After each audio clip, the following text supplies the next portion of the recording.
Welcome to Deciphering Growth, the show that explores mental health from every angle. We bring you conversations with personal opinions, stories, and practical tips. We aim to break down the stigma and help you live your best life. So please sit back and let's dive in. Before we begin, we want to remind our listeners that this podcast represents the opinions of Tiffany Graves, Eric Stone, and the show's guests. The content here should not be used as medical advice. It is for informational purposes only, and please consult your healthcare professional for any medical questions. Views and opinions expressed in the podcast are our own and do not represent that of our places of work. This podcast should not be in any legal capacity whatsoever, including but not limited to establishing a standard of care in a legal sense or as a basis for expert witness testimony. There is no guarantee regarding the accuracy of any statements or opinions made on the podcast. In no way does listening, reading, emailing, or interacting on social media with our content establish a doctor-patient relationship.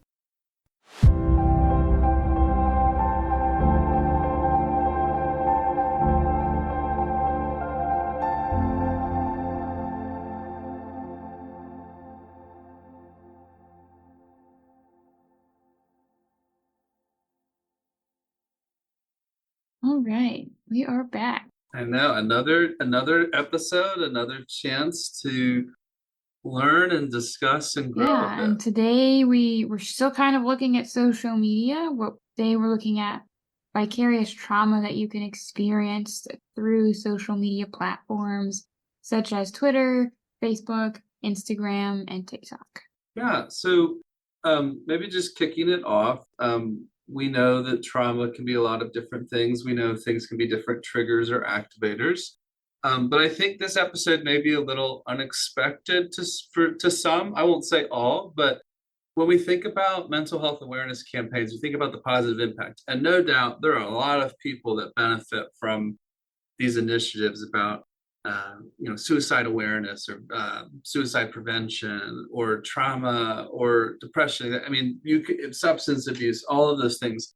One of the things that in my work with some clients, not all clients, but some clients, is that can be very activating and triggering for them that they're just scrolling social media. And if you could imagine, one day your feed is cooking tutorials and memes, and then the next day or maybe a few days, it's all very targeted mental health pieces about something maybe very personal to you. That may be very overwhelming and unexpected. And so someone may say, well, oh, mute accounts or unfollow, but you may not know, oh, there's this awareness campaign and all these people are sharing, and also just the content kind of coming in and kind of going. So like you're still getting triggered, you still have to notice it, you still have to see it to know what to remove. So I don't know, Tiffany, with your experience with clients, have you ever had any of them say and you're I don't talking think I've about had with anyone that? like pull out specific points, but it does kind of bring up the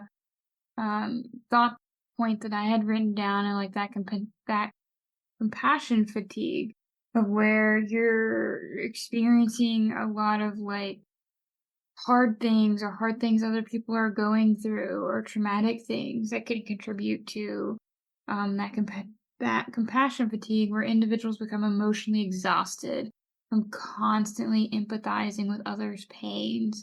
And it can lead out to burnout and things of that nature when you're constantly like giving all of this empathy to other people. And I think it also probably would vary from social media platform and which one are you engaging with. And then I feel like we could almost, we're not going to make another podcast, but we could just talk about algorithms, because I think what you start engaging with, what do you slow down and watch the more seconds of or minutes of. Yeah, just it can shift a lot of things just even with that. And I guess you could make a new account or get a new device, but typically these algorithms are following you across platforms with cookies and different things. So I do think there's a risk for harm, and I know that's kind of what we've been talking about. And also, like, I don't know, this as a trauma therapist, Halloween to New Year's for me is a very tough work time. It is what most people consider the holiday season.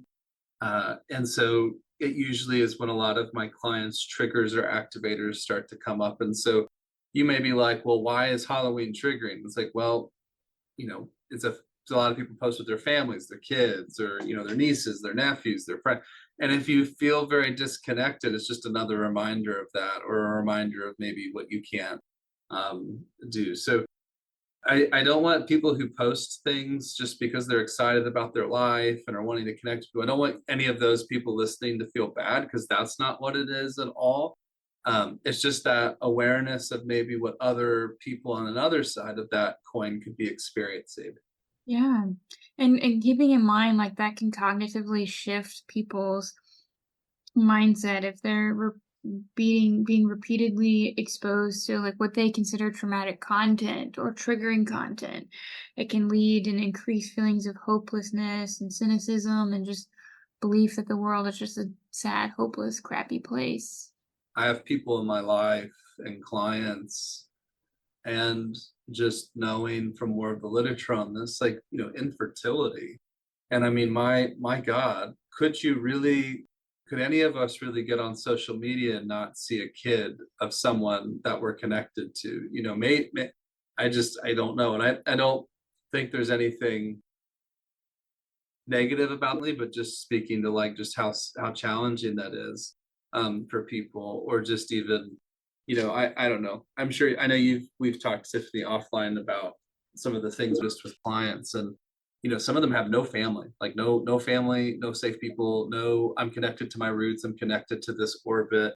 And so just being reminded of that, of whatever holiday, um, kind of connects to some of our religious trauma conversations we've had, Tiffany. But like, we've had clients who have had to step away from their religious communities for different reasons, and so like it's not uncommon for them to still want to honor those traditions, even if they maybe don't believe in them, or but it's just familiar. So maybe it's a Christmas, it's Hanukkah, it's a all of these different things, but it may just be so. It's just very complicated, and I know, like, we keep diving in and trying to have these conversations, but it can get very complicated very quickly, and it can be harmful. I think this is something I'm going to say it, Tiffany. I always record this live. I think people have a lot of mindfulness around Father's Day and Mother's Day. Maybe this is just my algorithms. This is why I'm checking myself. I have noticed on Father's Day or Mother's Day, usually there's some caveats of, this may be a hard day for some people, but we celebrate. Like, there's this awareness, and then I've seen it shifting into birth announcements, but I don't know if everybody does it for everything. So I don't know, Tiffany, have you noticed this or heard of this or seen anything related to this? Um, I think I've seen like things here and there, but if I'm being honest, my algorithm is drastically different than yours. So a lot of like what I see is uh goofy animal videos or some Lego videos. Like mine is very like centered around hobbies and activities that I enjoy, and I like report and hide things that are just negative or triggering to me. So I've been really vigilant about like, I don't like this, hide, see less of kind of thing.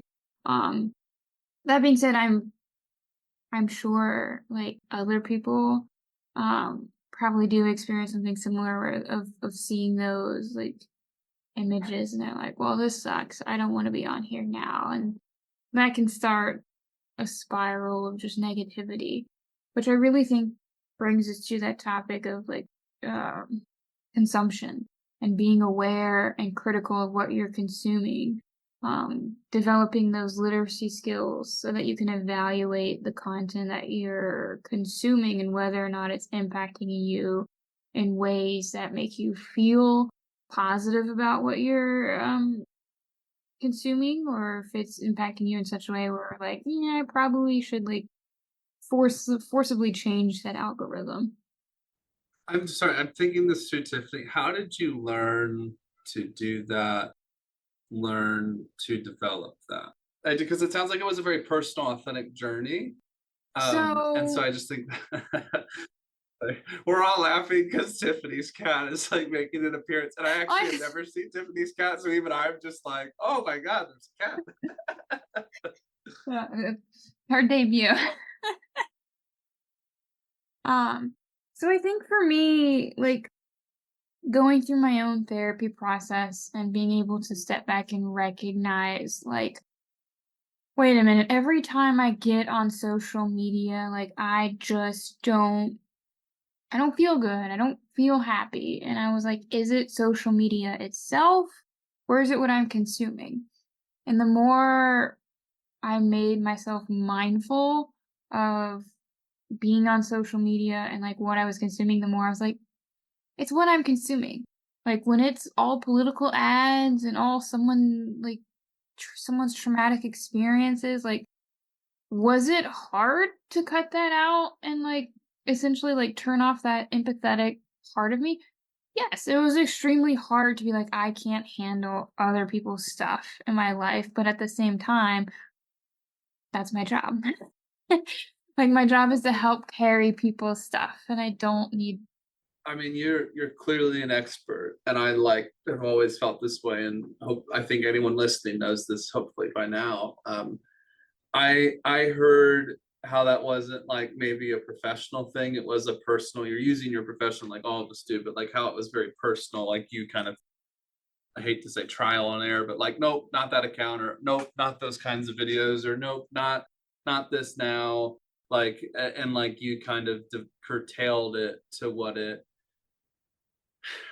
needs to be for you, and just I thought thank you for sharing. I think I've definitely had my own seasons where some things I did not want to see because they were very triggering and activating to me, and so I think it was very similar. I was like, no, I don't think I can handle seeing that person's stuff, or no, this account, even I won't say what it was, but I some organization I really believe in that's not political. It's just like an informational thing. I was following them for the information because they had really good information, and I got an email. Yes, this is true. This is yesterday. They sent an email that was like a conspiracy theory about one of the political candidates and how they are actively always under the influence, and it's very concerning. This is not why that organization exists. And regardless of which candidate that is, whichever side you're on, like that's not really something I think anyone's looking for, right? An email sent to you. It's like, hey, the candidate you want, they're actually high all the time. And it's just like, okay, um, you know, thank you for making me read that and delete that. So I think it's just, I think we're all kind of doing the trial and error. But maybe Tiffany, it's worth kind of just a review for some people, like what it's when we're using the word activated, like what that means, you know. So it's like you're scrolling social media and you see a certain image of a political candidate that you can't stand because it seems like we're all very divided right now. And so your heart is just racing. Maybe you're clenching your jaw. Maybe you flare your nose. Maybe you squeeze your hands. Maybe you let out some huff and a puff and maybe some obscenities or some aggressive words. Like that's what we're talking about when you're looking at social media, whatever it may be, having a reaction. I won't steal everything. The other reaction I could say, Tiffany, is being numb pretty immediately. So I think about that's one of my identified triggers. I'm struggling to conceive. And oh, I just now see an image of someone announcing another pregnancy. Like, and I may not get angry. I may just immediately go numb and not even realize I'm there as another version. Anything you'd add, Tiffany, about like potential responses one could have? Yeah, so I think something to keep in mind, potential responses can be like heightened anxiety, heightened hypervigilance, things of that nature to keep in mind. Um, heart pounding, like sad feelings, like depressed feelings, um, things of that nature. Things just where you notice that you're having a lot of uncomfortable emotions that maybe you weren't wanting to have when getting on social media, things of that nature. Um, Something else to keep in mind with that is also like being aware that like the algorithm, whether it's intended to or not, not trying to pretend I know anything about how the algorithms like really work. Um, but it does play to your parasympathetic and sympathetic nervous system, and keeping in mind like when one of those is activated to do some like deep breathing, relaxation, meditation skills to really like calm yourself down. Um, I think something that we're all guilty of is letting our system get activated and staying activated. And we're constantly in this like I'm anxious and jittery and comparing myself or worried about something else. And then before we know it, we're running on like negative energy because we've given so much to everyone around us and all the things around us because the algorithms are created in such a way to keep you consuming. I mean, they are. They're meant to keep you in those infinity loops. I feel old when I say like I remember the day when there weren't the infinity loops and you could actually catch up on your feed and it was only timely. It wasn't like top whatever. I mean, they've definitely cracked the ways of getting the most eyes all the time and most time. And so we are definitely diving into the negative of social media. We were definitely like I think at other times have acknowledged things, but there is sincerely a piece of vicarious trauma. One of the We talk about exposure to trauma, but you could be exposed to trauma in media. I mean, chronically, constantly seen on like, um, it's just we're not maybe meant to be as connected as we are. And when I say that, I mean we may not be meant to know everything. I mean, just images, the details, the level. Um, Sometimes I think about local news, and I definitely want to know what's going on in my local community. But sometimes I'm learning about just like a really awful crime that's going on the other side of the country, and sometimes it's relevant, but other times I'm like, man, do we all need to know? I don't know. Like versus like maybe 30, 40 years ago, we wouldn't know that in real time. But in real time, I can find out this awful thing happened to this person, and it's very traumatizing to hear and learn. And I think it almost makes us all kind of grow numb to some of this because we hear about it so much. Yeah. And this might be an extremely controversial like opinion, but like I know we like to, as a society, stay informed on like everything that is going on everywhere. But at the same time, you really have to take a step back and think about like, how does this impact my compassion and empathy reserves when there's not really much that you can do to help people on the other side of the world. We have very minimal impact if we're being honest with ourselves about what we're seeing on social media. Yeah, I think just because we can do something doesn't mean we should do something. And so just because we can watch the news and whatever the situation may be, maybe we shouldn't all the time. Unlike maybe it's not helpful. And I feel like when this conversation we have to check some groups have more privilege where they're not having to keep up on certain things. So I definitely want to acknowledge that. And also like I don't want clients struggling with trauma to feel like, oh, because I have privilege, I need to traumatize myself to go. Like, that's I don't know if that's the way, but maybe there's ways of advocacy, volunteering, other things. But yeah, I think there's maybe ways we can support without having to like put ourselves at risk of secondary exposure to trauma or even maybe primary exposure to trauma. Um, So yeah, I hope if anyone's listening, sincerely, my only hope would be if you're listening that like you don't need to feel guilty or shame for the boundaries you need with social media to protect your mental health. You're certainly not alone and you're certainly not strange. I think you're probably a normal person that's just like trying to figure out some things for themselves. Yeah. And it's okay like, if you're in agreement with wanting hard boundaries or if you're like, no, like I need to stay caught up on that. Like either of those viewpoints are totally fine. Just want to acknowledge that like some of them can create cognitive distortions for some individuals.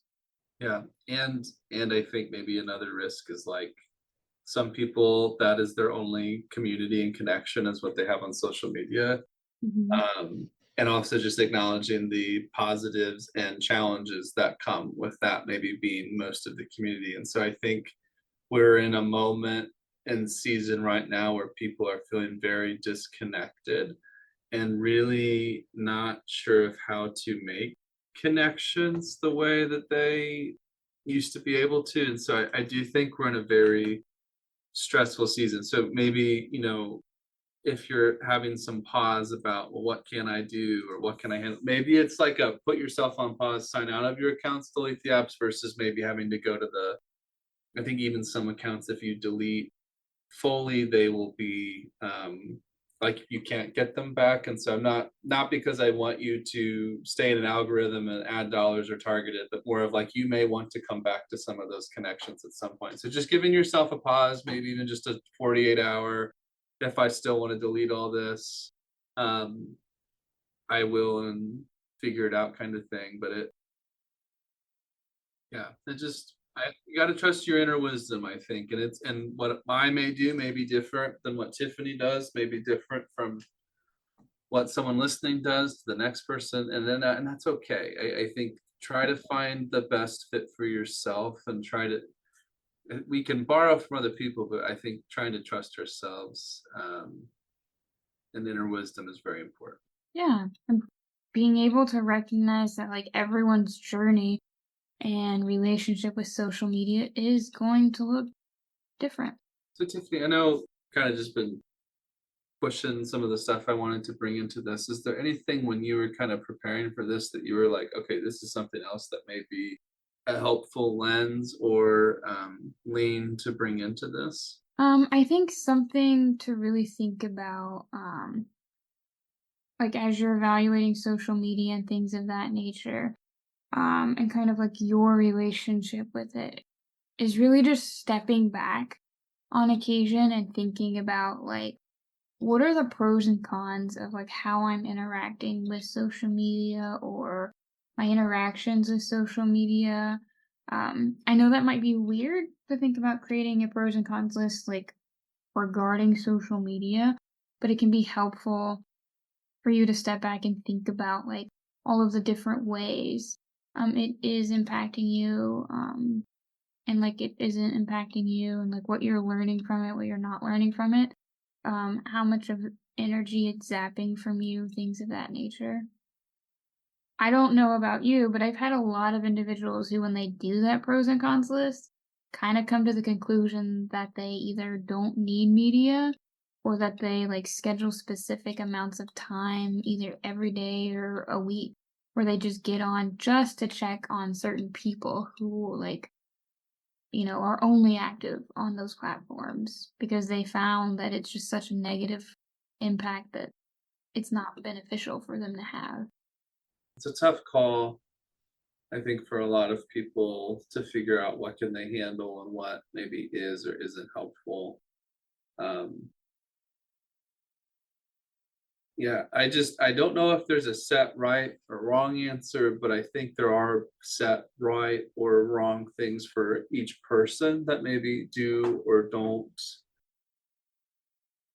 work. And so I think that's part of this, just maybe slowing down, giving yourself permission to explore, maybe trying to check yourself, maybe checking in with a trusted source, whatever that is, about, hey, what do you think about how I'm using social media?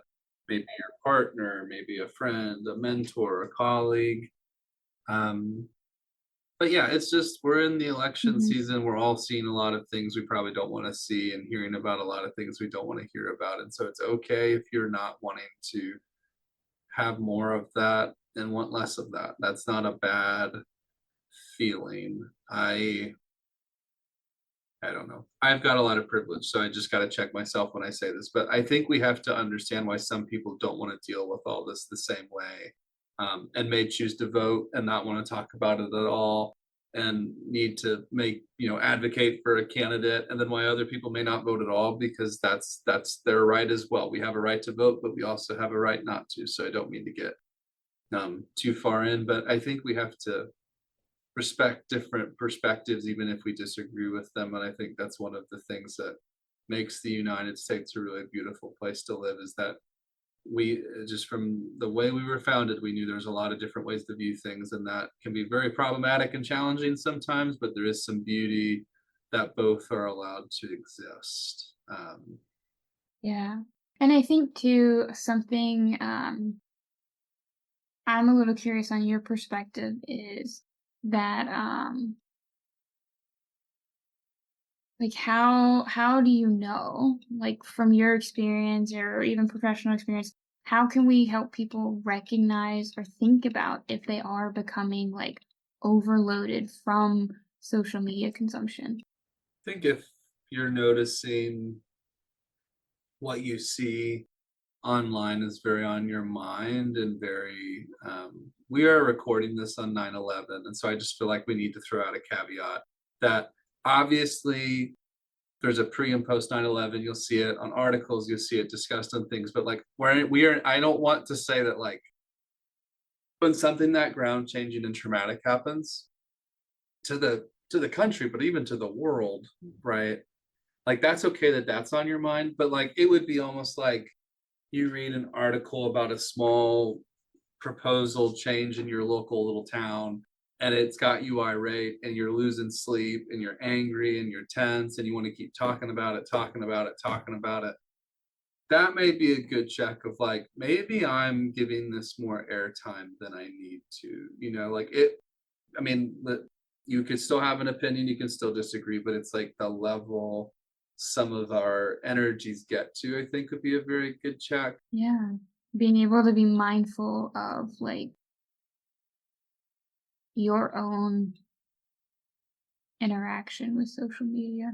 I think that the hard question that like I think we have to ask respectfully is like what is it giving you?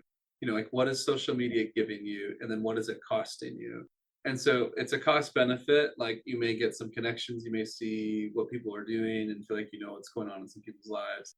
Um, and you may also be like, oh wow, crap, I'm mad all the time because I'm seeing a bunch of stuff that pisses me off. So I think just thinking that through, but I do feel a caveat. Obviously, we can't give you therapy advice. We're not your therapist. If you're listening to this, that's not what this is. But there is protocols in place that we do not just teach mindfulness alone, because mindfulness alone means, hey, I'm really pissed off, I'm really stressed out, I'm really triggered. It's actually not helpful to notice that if you don't know what to do with that or you don't have any way of working through that. And so, not trying to tell people not to check in and be like, oh, I need to work. But if you're not developing the tools to handle that, you are actually causing some more harm than good. And so that's where I want people to be more aware, but I also want them to be picking up things to handle it, because that's very challenging to notice, just how angry one might be or depressed or anxious. Like we need ways of handling that beyond just sitting with it. Yeah. And being like I know we've talked on and off sometimes about like avoidance. Um so things to keep in mind is that like while sometimes avoidance is bad, avoidance can also be beneficial, especially like if you are using it in a way that like helps you like reduce negative I don't want to say there's such thing as more uncomfortable emotions. Um and just like allowing you to have the space to make sure you are taking care of yourself. Hopefully that makes sense. No, it does. I think this is an episode that I think we bookmark and plug a couple times, just because honestly, like we're going to need some reminders of that after this election cycle continues and brings. It's probably not going to bring the best. That's just probably the nicest way. Um, Yeah. So on that note, like since we are talking about social media and like the hard stuff regarding social media, um, do you have any tips or pointers regarding social media consumption in relation to this upcoming and ongoing crazy political era that we're currently navigating? I have to think through this. try to know what you can handle. Like, sincerely, just try to know what you can and can't handle. There are some people in my world that I love, in my orbit that I absolutely love, that are not my clients, just to be specific. And we see things very differently. And so, for my own wellness and theirs and my relationship with them, we just don't talk about certain things because it's not even going in a circle. It's as a couples therapist of the Gottman method, it is gridlock, and gridlock is like two immovable stones just literally moving at each other and nothing changes. And it's like I don't feel like in this season of my life I want to spend energy doing that. Um, so that's how I'm personally approaching some of this. But like I could totally see people being like, "Hey, you know what? I want to have some of these conversations. I want to challenge people." I would just make sure that you are not spending more than you can spare on energy, kind of like the same with finances. So if you've got $10,000 in the bank and you want to spread a little bit of it around and try to help some people out, and if it doesn't come back to you, it's fine, cool. But if you already feel like you got $2 and rent's due tomorrow, maybe don't put yourself in some of those situations would be my most direct advice. Tiffany, what would you say? That's so personal. What would you say of how to handle social media right now? Yeah, so I think the biggest thing would be boundaries, boundaries, boundaries, boundaries.